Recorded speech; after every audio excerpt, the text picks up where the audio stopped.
Hello friends, welcomes you all on M Igniter. जैसा कि आप लोग देख रहे हैं, my today's topic is E N welding position. This is not a new topic, क्योंकि ये जो टॉपिक है वो फर्स्ट सेमेस्टर में ही कवर किया जाता है और मैंने भी कवर कर लिया है। लेकिन इसमें क्या होता है कि जो यूरोपियन स्टैंडर्ड के वेल्डिंग पोजीशंस हैं उसके कोड को हमें याद करना बड़ी मुश्किल होता है, और जिस तरह से हमारे बुक में दिया रहता है उस तरह से अगर हम लोग पढ़ें तो कभी ज़िंदगी में हमें याद नहीं होगा। तो आज इस वीडियो के माध्यम से मैं आप लोगों को एक टेक्निक बताऊंगा जिससे आप लोग प्लेट वेल्डिंग में जो प्लेट वेल्डिंग पोजीशन होता है यूरोपियन स्टैंडर्ड में, उस कोड को आसानी से याद कर पाएंगे। जैसा कि आप लोग इस टेबल को देख पा रहे हैं, यही टेबल हमें पढ़ाया जाता है और हम लोग पढ़ते हैं। इसमें आप लोग देख पा रहे हैं कि इसमें दो टाइप के स्टैंडर्ड दिया हुआ है, एक ई एन स्टैंडर्ड और एक ASME। ASME का फुल फॉर्म होता है American society of mechanical engineers, WS, यानी कि अमेरिकन वेल्डिंग सोसाइटी। तो ये जो आप लोगों को पोजीशंस के लिए कोड दिख रहा है, ये ASME और AWS का कोड है, और इधर जो दिख रहा है ये कोड, ये EN का कोड है। EN यानी कि यूरोपियन स्टैंडर्ड कोड है। तो इस कोड में तो हमें पता लग जाता है, जैसे इसमें G और F लेटर यूज होता है। तो G हमारा लेटर होता है ग्रुप के लिए, ग्रुप जॉइंट के लिए, और F हमारा होता है फिलेट के लिए। तो आप लोग पता है कि ग्रुप जॉइंट हमेशा बट वेल्ड होता है, और फिलेट वेल्ड के अंदर आप लोग पता है कि लेफ्ट जॉइंट होता है, कॉर्नर जॉइंट होता है, एज जॉइंट होता है और T जॉइंट होता है ना। तो ये सारे जॉइंट्स फिलेट जॉइंट्स के अंदर आते हैं। तो ये आप लोग समझ पाते हैं जैसे, और इसमें जो आप लोगों को नंबर यूज होता है वो 1 to 4 होता है। तो इसलिए आप लोगों को ये जो स्टैंडर्ड ASME या फिर AWS में जो वेल्डिंग पोजीशंस है, ये हमेशा याद रहता है और इजीली हम लोग याद कर पाते हैं, क्योंकि आप लोग पता है कि 1 4 flat, 2 4 horizontal, 3 4 vertical, over 4 4 overhead. तो ये याद हो जाता है। इसी तरह से 1F 2F 3F और 4F होता है। लेकिन इसमें अब देखिए क्या होता है कि इसमें कोई नंबर नहीं यूज होता है, इसमें केवल लेटर यूज होता है। PA, PC, PG, PF, PE, PD, इस तरह से। तो आप यहाँ से कुछ समझ में नहीं आता है ना। तो आज मैं इस वीडियो के माध्यम से इसी को मैं ये बताऊँ, एक टेक्निक बताऊँगा जिससे आप लोगों को ये वाला चीज़ भी ईजिली याद हो जाएगा प्लेट वेल्डिंग के लिए जो ये पोजीशन है। तो फ्रेंड्स, इसको हम लोग सबसे पहले समझेंगे एक चैनल के माध्यम से। जैसा कि आप लोग देख पा रहे हैं, ये चैनल है। चैनल ये आप लोग कैसा दिख रहा है, ऐसे दिख रहा है। यानी अगर चैनल की हम लोग ड्राइंग बनाएं तो कुछ इस तरह बना सकते हैं। इस तरह से चैनल की ड्राइंग बनेगी, इस तरह से, है ना। क्योंकि देखिए आप लोग, ये देखिए यहाँ से ऐसे। तो इसी चैनल के वजह से, इसी चैनल के माध्यम से हम लोग EN स्टैंडर्ड को समझेंगे। तो फ्रेंड्स, चलिए स्टार्ट करते हैं और बिना लेट किए इसको समझने की कोशिश करते हैं फ्रेंड्स। तो ये देखिए, ये मैंने एक चैनल बना के रखा है, क्योंकि मैंने पहले ही चैनल बना दिया है। इसमें देखिए कितना प्लेट यूज़ हुआ है। तो ये प्लेट 1 है, ये प्लेट 2 है, ये प्लेट 3 है, ये प्लेट 4 है, ये प्लेट 5 है और ये प्लेट 6 है। यानी कि 6 प्लेट को यूज़ करके हमने एक चैनल बनाया है। अब इस 6 प्लेट को हमने जब यूज़ किया है तो कितना जॉइंट्स बना है। पहला जॉइंट्स ये हो गया, ये जो हुआ फर्स्ट जॉइंट ये हो गया, सेकेंड जॉइंट ये हो गया।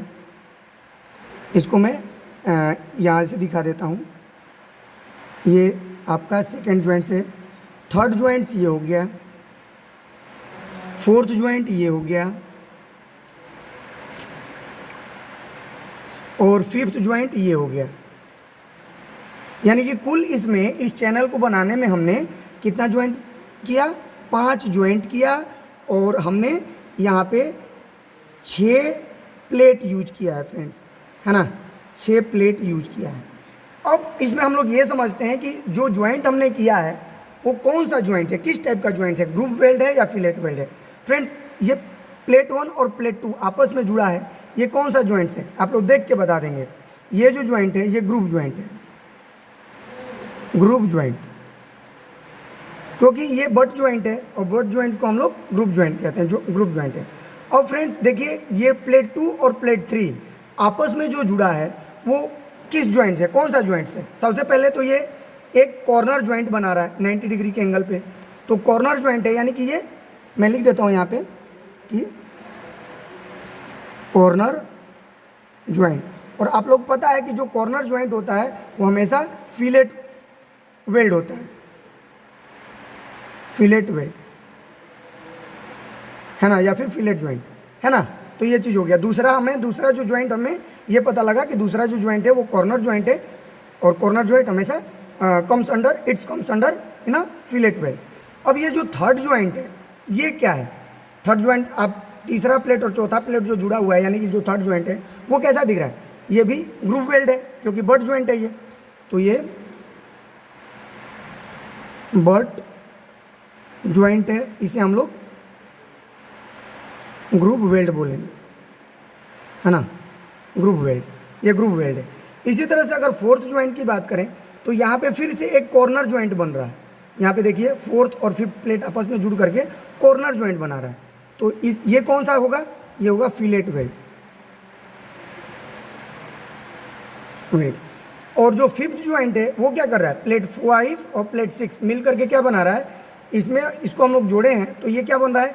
एक तरह का ये बट ज्वाइंट है, तो इसको हम लोग क्या बोलेंगे? Groove joint, groove weld. तो फ्रेंड्स आप लोग इसको पूरा देख सकते हैं कि पहला ज्वाइंट जो है वो ग्रूव वेल्ड है, ग्रूव वेल्ड है। सेकेंड ज्वाइंट जो है वो फिलेट वेल्ड है। थर्ड ज्वाइंट है वो भी ग्रूव वेल्ड है। फोर्थ ज्वाइंट है वो फिलेट वेल्ड है, और फिफ्थ ज्वाइंट है वो ग्रूव वेल्ड है। फ्रेंड्स ये आप लोगों को मेरे हिसाब से समझ में आना चाहिए क्योंकि ये पढ़ाया जा चुका है, मैं केवल इसमें टेक्निक बताऊंगा। तो इतना क्लियर है।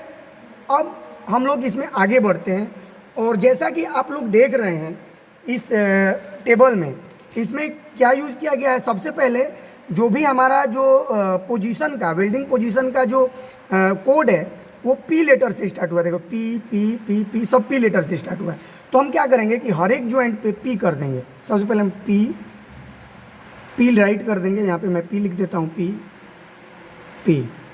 अब पी लिखने के बाद हम यहाँ पे A B C D alphabet लिखेंगे, ए बी सी डी और ई, है ना। ये तीन मैंने लिख दिया, ए बी सी डी ई। अब हमने लिख दिया।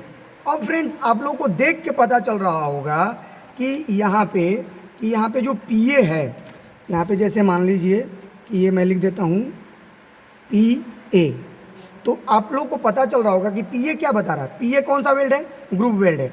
लेकिन अभी पी ए जो वेल्डिंग हो रहा है उस वेल्डिंग का क्या पोजीशन है? आप लोग को देख के पता चल रहा होगा कि ये फ्लैट पोजीशन है। तो पी ए हमारा फ्लैट पोजीशन, फ्लैट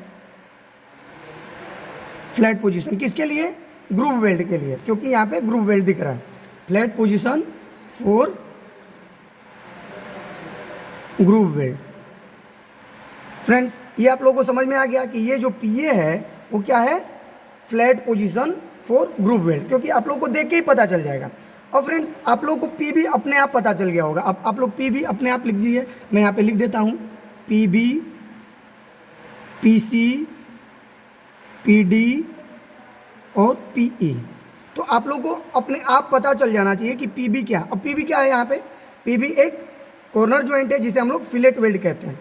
तो अब ये किस पोजीशन में हुआ है आप लोग को देख के पता, क्योंकि आप लोगों को पहले पोजीशन पढ़ा दिया गया है पूरा AWS और ASME में, तो आप लोग को देख के पता चल जाना चाहिए कि ये हमारा हॉरिजेंटल पोजीशन में है ना। तो इसको हम लोग बोलेंगे PB जो होगा वो हॉरिजेंटल पोजीशन होगा।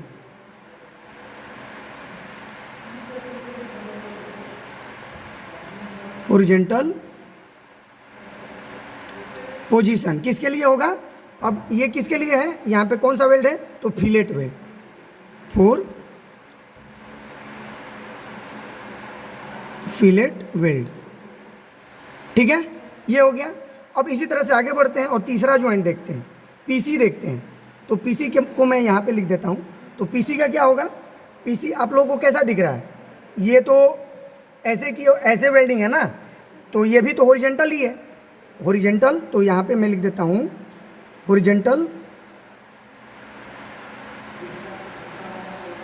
पोजीशन। लेकिन किसके लिए हो गया ये ग्रूव वेल्ड के लिए, फॉर ग्रुप वेल्ड, है ना। ये आप लोग को समझ में आ गया ग्रुप वेल्ड के लिए। अब ऊपर बढ़ते हैं, पीडी देखते हैं। तो पीडी क्या है? अब आप लोगों को पीडी कैसा दिख रहा है? ओवरहेड में दिख रहा है, ओवरहेड में दिख रहा है, लेकिन किसके लिए दिख रहा है? फिलेट वेल्ड के लिए दिख रहा है। तो यहाँ पे जो पीडी होगा ये क्या होगा कि ओवरहेड पोजीशन, हेड पोजीशन किसके लिए? फिलेट वेल्ड के लिए, फॉर फिलेट वेल्ड। ये चीज़ हो गया। देख के पता चल रहा है कि नहीं फ्रेंड्स? यहाँ पे देखिए ओवरहेड में है, ये चैनल ओवरहेड में, ऊपर से हम लोग इसको वेल्डिंग करेंगे। लेकिन क्या वेल्डिंग कर रहे हैं? फिलेट वेल्ड कर रहे हैं। तो इसीलिए overhead position for fillet weld. यानी कि अगर पीडी यूज़ कर रहे हैं, किसी ड्राइंग में पीडी दिया है, इसका मतलब हमें समझ जाना है कि हमें ओवरहेड पोजीशन में वेल्डिंग करना है। लेकिन कौन सा वेल्ड होगा? फिलेट वेल्ड होगा। अब पीई आ जाते हैं, तो पीई भी ओवरहेड में है, तो ओवरहेड पोजीशन।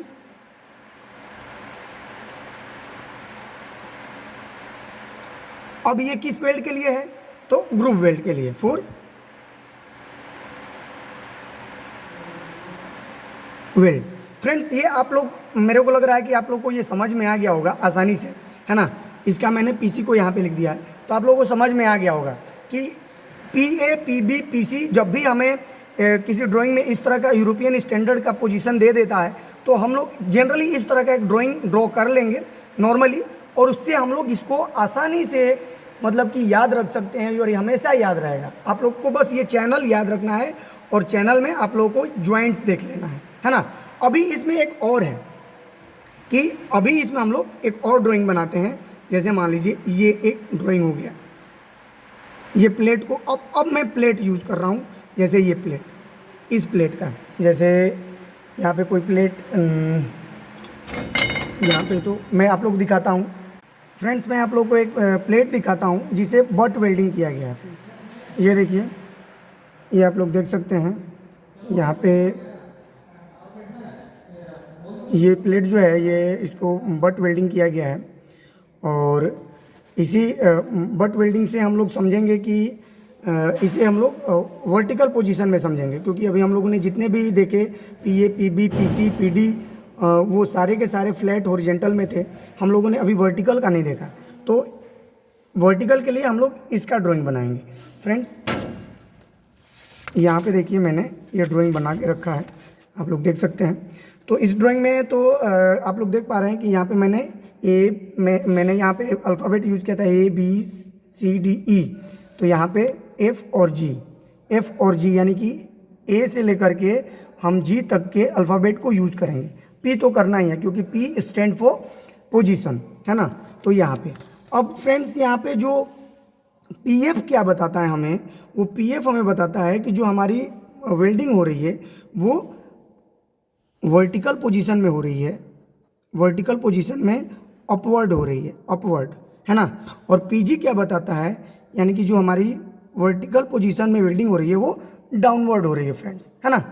तो ये होता है ईएन स्टैंडर्ड में वेल्डिंग पोजीशन प्लेट के लिए, है ना, जो कि याद नहीं होता है जनरली। लेकिन अब शायद आप लोगों को इस टेक्निक की हेल्प से इजी हो जाएगा इसको याद करना और समझना। और बस इसमें आप लोग को एक चीज़ ध्यान देना है कि जब भी ईएन स्टैंडर्ड का कोई वेल्डिंग पोजीशंस हमें देखने को मिलता है, तो वहाँ पे हमें इस चैनल को याद रखना है, और चैनल में ज्वाइंट्स याद रखने हैं, है ना। ज्वाइंट्स याद रहेगा तो आसानी से आप PA, PB, PC, PD, PE, PF और पीजी का आसानी से आप मीनिंग समझ सकते हैं कि क्या होता है फ्रेंड्स। तो फिलहाल इस वीडियो में इतना ही। Thank you for your kind attention.